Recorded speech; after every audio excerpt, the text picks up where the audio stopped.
अभी तो मोरे देह बटे हबर जी हबर जी।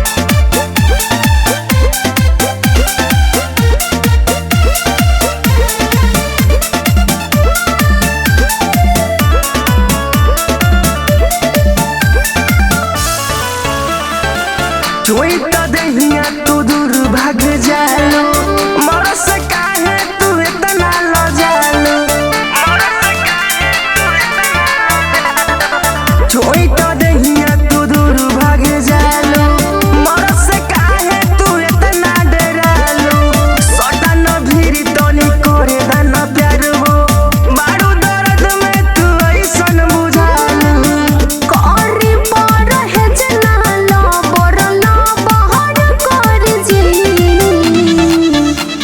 अभी तो मोर देह बटे हबर जी राजा जी तनी सबर कहरी जी।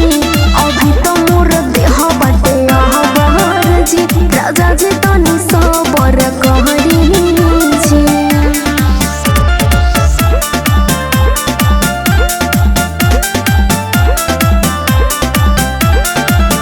बानियान जान जानी एतना सताई लहे लहे खाई पिया जानिया गुताई।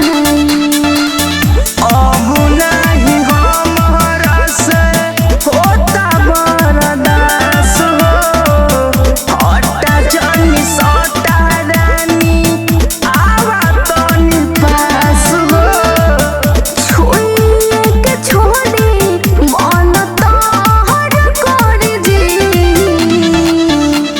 अभी तो मोर देह बटे हबर जी राजा जी तनी सबर कहरी जी।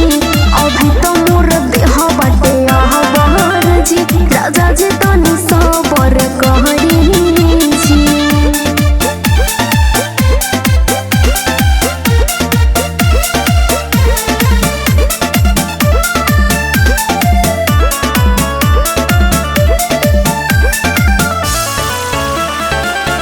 पिया जय राज बोझ मजबूरी करी पर है जय भी दूर बा जरूरी।